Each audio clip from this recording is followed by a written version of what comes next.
আসসালামু আলাইকুম। চলে আসলাম আরেকটি নতুন ব্লগ নিয়ে। আজকের ব্লগে থাকছে আমরা কোথা থেকে এই এত বড় একটা বক্স গিফট পেলাম।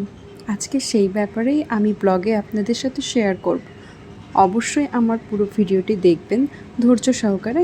যদি আমার ভিডিওটি ভালো লেগে থাকে অবশ্যই সাবস্ক্রাইব করে পাশে থাকবেন। ধন্যবাদ। দেখেন, প্রথমে আমরা একটি বাক্স রেখেছি। এটা বাক্স না, এটা একটি কার্টুন।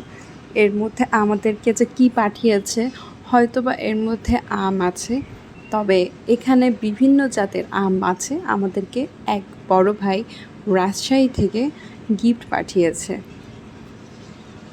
সেই আমটি আর কি আমরা প্যাকেটটা খুলছিলাম, তো ভাবলাম আপনাদের সাথেও শেয়ার করি, যেহেতু এত বড় একটা জিনিস আমরা গিফট পেয়েছি।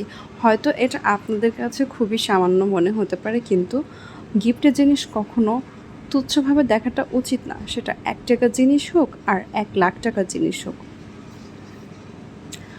এই যে বক্সটি খুলতেই পেয়ে গেলাম এত সুন্দর আম। পরে আমার হাজব্যান্ড দেখছিল যে এই আমটা পাকা কিনা। পরে দেখলাম যে না, এটা একদমই গাছ থেকে পেড়ে আমাদের জন্য পাঠিয়েছে। আমগুলো এখনও পাকেনি, এটা পাকতে বেশটা সময় লাগবে।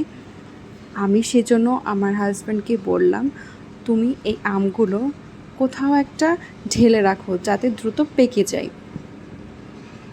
এরপর আমার হাজব্যান্ড আমগুলো নিয়ে রেখে দিচ্ছিল একটা নির্দিষ্ট জায়গায়, কারণ এভাবে যদি আমরা কার্টুনের মধ্যে রেখে দিই তাহলে এটা আসলে পাকার থেকে পচে যাবে বেশি।